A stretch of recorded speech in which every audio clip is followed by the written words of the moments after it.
शब्द ब्रह्माब्दी, शब्द ब्रह्म चारी वेदांचं मंथन करून, आपल्या प्रज्ञेमधून मंथन करून भगवान व्यासांनी नवनीत काढलेले ते म्हणजे महाभारत कथा.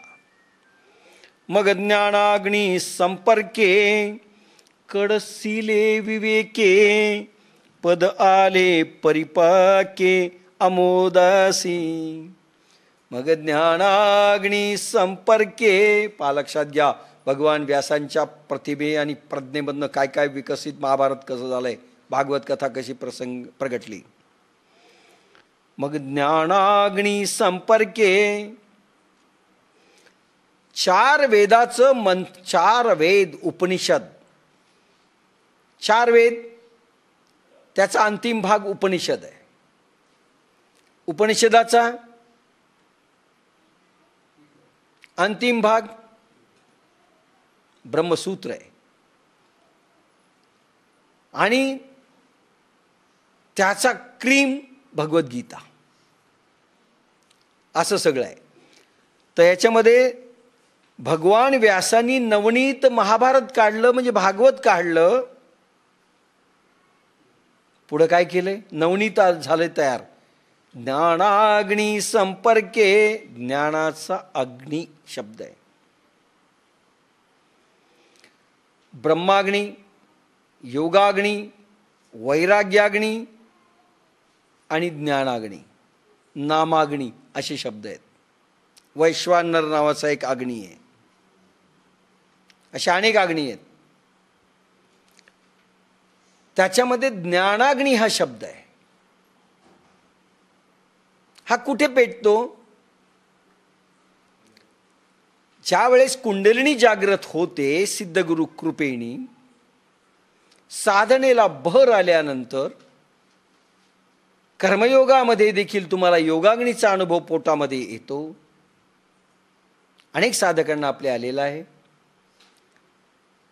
हा योगाग्नी जसा वाढत जातो, इतका वाढतो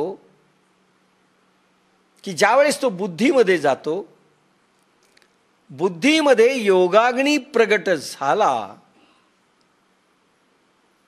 की त्याला नाव येतं ज्ञानाग्नी. ज्ञानाग्नी हा प्राण अपान उदान व्यान समान एकत्रीकरणातून जो ब्रह्माग्नी पेटतो, योगाग्नी पेटतो, त्याच्या ज्वाला बुद्धीपर्यंत जातात, वर चढत नक्षिकांत जातात आणि बुद्धीमध्ये चढल्यानंतर हा ब्रह्माग्नी ज्ञानाग्नी बनतो आणि त्याच्यातनं प्रज्ञा प्रसवते, विवेक देखील जन्म घेतो. हे नवनीत व्यासांनी आपल्यामध्ये ब्रह्माग्नीच्या ज्वाळा उत्पन्न केल्या. ज्ञानेश्वरांनी उल्लेख केलाय, ब्रह्माग्नीची ज्वाळी 6वा अध्याय येईल त्यामध्ये आलेलं आहे. ब्रह्माग्नीची ज्वाळी करुणी अपाणा धातूची होळी, व्याधीची शिसाळी पूजिली यंत्रे. ब्रह्माग्नीची ज्वाळी, ब्रह्माग्नीच्या ज्वाळा पेटतात. आग आग आग संबंध शरीरात झाली पाहिजे. मुंग्या येणं सुरुवात आहे पायाला, आग झाली पाहिजे. एवढी आग की सगळं भस्म व्हावं, अशा ज्वाळा उठल्या पाहिजेत योगाग्नीच्या, ब्रह्माग्नीच्या. आणि मग बुद्धी देखील पेटते, बुद्धीमध्ये देखील अग्नी प्रगट होतो प्रचंड. आणि त्या अग्नीमधून ते नवनीत जाळलंय. 4 शास्त्रामधून, धर्मशास्त्रांमधून मंथन करून जे नवनीत व्यासांनी काढलंय ते स्वतःच्या ज्ञानाग्नीच्या काय बुद्धीमध्ये टाकून, कढई ज्ञानाग्नी लावलाय खालून आणि विवेक कढई केलेली आणि त्याच्यामध्ये जाळलंय. पहा भगवद्गीता काय, भगवद्गीता काय आहे हे पहा. मग ज्ञानाग्नी संपर्के कडसिले विवेके, मग ते लोणी विवेकाच्या पात्रात घातले. मी विवेक शब्द हा तिसऱ्यांदा पुन्हा आलाय पहिल्या अध्यायामध्ये. विवेक म्हणजे विचार नाही. जे थोडे अपूर्ण अर्थ जगामध्ये सांगतात विवेक म्हणजे चांगला विचार, खोट आहे. विवेक म्हणजे खालच्या श्वासामध्ये काहीही नाही, खाली जाणाऱ्या श्वासातला विचार देखील नाही. वर जाणारा श्वास स्थिरावल्यानंतर बुद्धीमध्ये ज्ञानाग्नी प्रगट होतो आणि ज्ञानाग्नीमध्ये ज्यावेळेस आत्मदर्शन होतं, आत्मज्ञान होतं, त्याला विवेक म्हणतात. विवेकाच्या काचेतून आत्मा दिसू लागतो.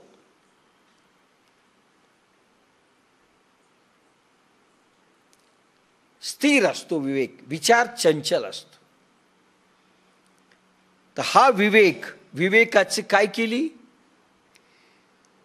आणि विवेक कधी असतो? प्राण, मन, बुद्धी आणि अहंकार गुरुकृपेनी साधकाच्या साधनेच्या जोरावर, ज्ञानाग्नी आणि योगाग्नीच्या तपाच्या जोरावर ज्या वेळेस श्वास ऊर्ध्व होतात येईल तो विषय हळूहळू. सुरुवात झालेली एकदम नाही समजणार. या क्रीम ओव्या आलेल्या आहेत. ज्ञानेश्वरीचं जिष्ट या काही ओव्यामधून आलेलं आहे. ट्रेलर ज्याला म्हणता येईल. पुढे ज्ञानेश्वरी काय हे ट्रेलर आहे पहिल्या अध्यायात. पहिला अध्याय म्हणजे कंप्लीट ट्रेलर आहे. प्रत्येक अध्यायातलं काय काय येणार आहे. ज्ञानाग्नी विवेक ही कढई आहे. अगोदर स्थिरता झालेली आहे. एक प्रकारचं समाधी ध्यान लागलेलं गेले, सविकल्प समाधी ध्यान. आणि त्याच्यामध्ये ज्ञानाग्नी पेटलेला आहे. आणि त्याच्यात ह्या कथा नवनीत जाळलंय, पुन्हा जाळलंय. जरी नवनीत आलं तरी पुन्हा जाळून पुन्हा काही तयार केलंय. पद आले परिपाके अमोदासी, त्यास विवेकाच्या पात्रात घातले आणि त्यास जे ज्ञानाग्नी देऊन कडसी कडविले. त्याचा जेव्हा उत्तम परिपाक झाला तेव्हा पद्यात्मक गीतेचे सुगंधी साजूक तूप तयार झाले. पूर्ण महाभारत ज्ञानाग्नीमध्ये कडसिलं, बाकीचा फापट पसारा उडाला आणि फक्त भगवद्गीता उरली. त्याच्यात भगवद्गीता, ज्ञानाग्नी आणि विवेकाग्नी कडसिल्यानंतर तयार होणारं परिपाक आहे. म्हणजे आपल्याला जर भगवद्गीतेचा अनुभव घ्यायचा असेल तर व्यासांसारखं ज्ञानाग्नी प्रगट करावा लागेल. त्याच्यासाठी योगाग्नी प्रगट करावा लागेल साधनेमधून आणि विवेकाच्या कढईमध्ये टाकावं लागेल. त्याच वेळेस कडसावं लागेल. त्याच वेळेस आपल्याला भगवद्गीतेचे, ज्ञानेश्वरीचे अनुभव येऊ लागतील. लक्षात घ्या. तूप तयार झालं. ज्ञानेश्वरी भगवद्गीता म्हणजे आता लोणी कढून तूप तयार झालं. पण विवेकाची कढई आणि ज्ञानाग्नीचा काय जाळ. आता पहा, ओव्या तुम्ही त्या वाचल्यात. मी पुण्याला जे प्रवचन दिलंय ती ओवी आता पुन्हा सांगणार नाही, पण त्या जवळजवळ येत चाललोय. कारण ती याला जोडून घ्यायची कॅसेट, आपला वेळ जाणार नाही. पुण्याची कॅसेट याच्यामध्ये लावायची. जे अपेक्षी जे विरक्ती सदा अनुभवी जे संती, सोहम भावे पारंगती रमिजे जेत. भगवद्गीता ऐकण्याचा अधिकारी कोण? ज्याला विवेक निर्माण करता येतो, एक. नंबर 2, ज्ञानाग्नी उत्पन्न करता येतो आणि त्याच्यामध्ये कडसून, त्याला कढईमध्ये कडसून अनुभव जो घेऊ शकतो शब्द ब्रह्माचे. पहिली आट आहे. दुसरी आट, जे अपेक्षी जे विरक्ती. ज्ञानाग्नी केव्हा पेटेल? विवेकाग्नी केव्हा निर्माण होईल? माऊली सांगतात, जे अपेक्षी जे विरक्ती. विरक्त तुम्ही झाला पाहिजेत. विरक्तचा अर्थ काय? लोकांनी फार वेगळे केले. विरक्तचा अर्थ असा केला, संसारातून पळून जाणे. बायको न करणे, असली तर सोडून देणे, जंगलामध्ये जायचं, तपश्चर्या करायचं, याला विरक्त काही नाही म्हटलंय. काही नाही, सोडून दिलं, आम्ही विरक्त झालो, कशात काही नाही काही नाही. विरक्त नाही. विरक्तीचा अर्थ, प्रत्येक शब्दाचे एक अर्थ आहेत, स्वतंत्र अर्थ आहेत. लोकांनी विरक्तीचा अर्थ वैराग्य केला आणि वैराग्याचा अर्थ विवेक केला. सगळा गोंधळ आहे. समजून घेण्यामध्ये अध्यात्मशास्त्रांच्या शब्दांच्या याच्यात गोंधळ आहे. विरक्ती, विगतः रक्तभावा, रक्तातून भाव जाणे. कोणता? आता रक्त शब्द आहे, विगतः रक्तभावा. कोणता भाव गेला पाहिजे? 3 प्रकारचे भाव आहेत, सत्वभाव, रजभाव, तमभाव. म्हणजे तमोगुण, रजोगुण आणि सत्वगुण. तमोगुण गेला पाहिजे, रजोगुण गेला पाहिजे आणि सत्वगुण तोही नंतर गेला पाहिजे, पण निदान काही दिवस उरला पाहिजे. कारण सत्वगुण जाऊन शुद्ध सत्व निर्माण व्हायचं आहे. म्हणजे काय व्हावं? आपल्याकडे आपण एक पद्धती दिली, जी हिंदुस्थानात कोणीही दिलेली नाही.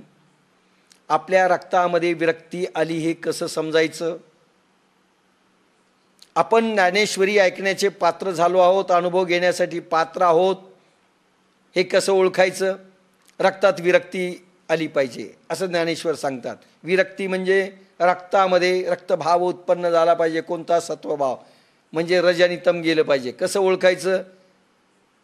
हे फक्त मोदीजी महाराजांनी, आपले गुरु बाप्पासाहेबांचे गुरु मोदीजी महाराज इंदोर, त्यांनी सांगितलं, काचेच्या एका स्लेटवर पॅथॉलॉजीकडे जा, तिथे एक इंजेक्शननी ते रक्त काढतात.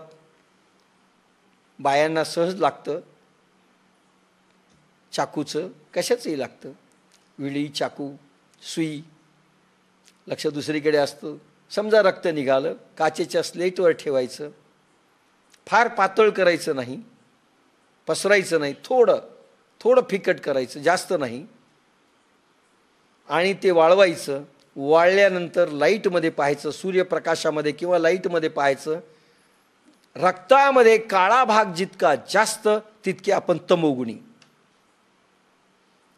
रक्तामध्ये लाल भाग जितका जास्त तितके आपण रजोगुणी, आणि रक्तामध्ये फुल गुलाबी भाग जितका जास्त, पांढरा भाग आणि गुलाबी भाग, तितकी आपण सत्वगुणी.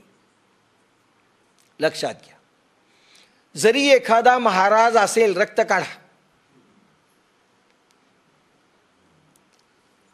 आणि ओळखा, त्याला दाखवा, हे तुझा रंग. लक्षात घ्या. तर असा हा रंग जो असतो, फुल गुलाबी झाला पाहिजे संतांचा, सत्वरंग झाला पाहिजे. सत्वरंग, त्याला विरक्ती म्हणतात. कशी करायची? प्रयोग आहेत त्याचे, हळूहळू येतील, सांगू, आता सांगायची गरज नाही. पण असा काचेच्या रंगामध्ये, आता ज्याला डायबिटीज झाला, ज्याला बीपी झाला, ज्याला हार्ट आहे, त्यांच्या रक्ताचे रंग फार विचारायची गरज नाही. काळा रंग जर रक्तात जास्त असेल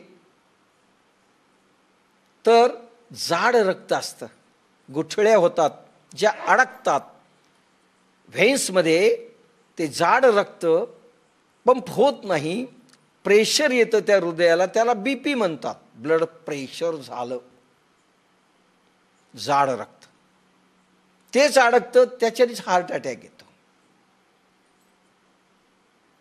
ते रक्त जाड होतं. लहान पोराचं रक्त किती पातळ असतं, तुम्ही कधी निघालं तर पहा. असं पातळ रक्त पाहिजे. बाबासाहेब नेहमी म्हणायचे, पातळ रक्त पाहिजे. लहान पोरांचं पहा, अतिशय छोटे असतं त्यांचं,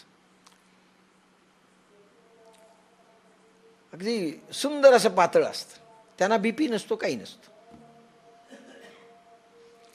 तर हे जाड रक्त म्हणजे तमोगुण. जाड अन्न खाल्लं, जड अन्न खाल्लं, जाड अन्न खाल्लं की त्याच्यातनं तमोगुण निर्माण होतो, म्हणजे तमभाग असतो. त्याच्यामुळे काळा रंग निर्माण होतो, म्हणजे तमोगुणी रक्त असतं, ते काळं रक्त असतं, ते जाड असतं. त्याच्याने हे रोग येतात, मागे लागतात. पण महाराज किती हुशार आहे याच्यापेक्षा महाराजांचं शरीर कसं आहे हे जास्त महत्त्वाचं आहे. महाराज शब्दाने किती विद्वान आहे, दुरून नमस्कार. शरीराने किती अमायी आहे, शुद्ध आहे, याला महत्त्व आहे. परमार्थामध्ये शरीर शुद्धी महत्त्वाची. आणि त्याच्यामध्ये रक्त जाड जर असेल तर तमोगुण झाला. तर हे जाड रक्त काढण्याकरिता प्रयोग आहेत, ते आपण दिलेत. पहिल्यांदा आपल्याकडे ते प्रयोग आलेले आहेत, बाकीच्याकडे फक्त गप्पा आल्यात. आणि नामजप जर सोडलं तर काहीही नाही आहे हिंदुस्थानमध्ये. बाकीच्या गोष्टी माळ हातात देतात आणि एक मंत्र देतात, संपला त्यांचा अध्यात्म.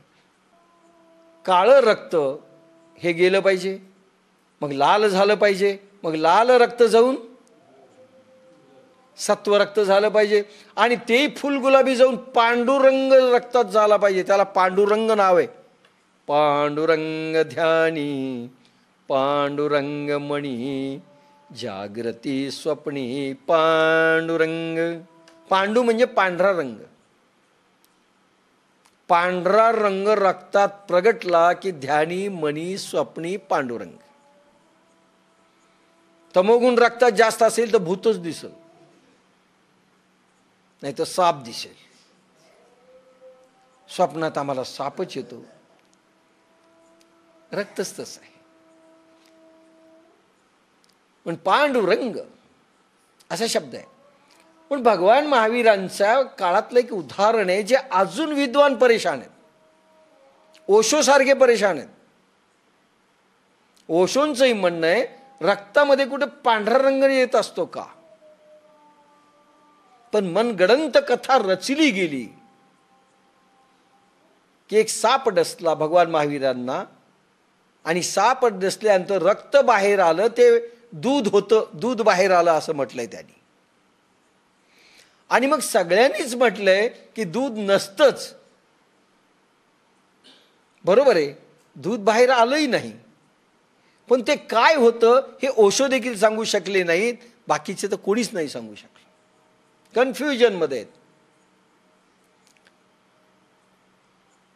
इव्हन जैन धर्मातले तथाकथित आत्ताचे मोठमोठे धुरंधर संतही सांगू शकत नाही. तेही एकांतात मान्य करतात की दूध आलं हे आम्हालाही मान्य नाही. पण ही कथा आलेली, आपण म्हणतो हे सत्य होतं.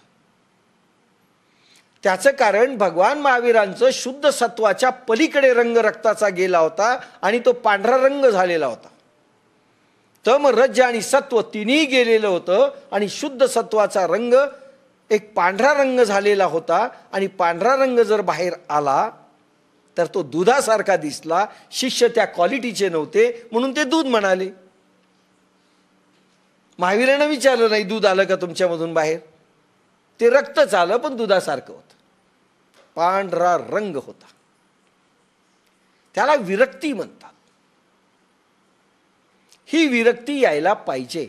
आणि हेमोग्लोबिन 14.5 ठेवून, हेमोग्लोबिन समजा 6 असेल, ॲनिमिया रोग झाला असेल तर तेही रक्त पांढरं दिसतं.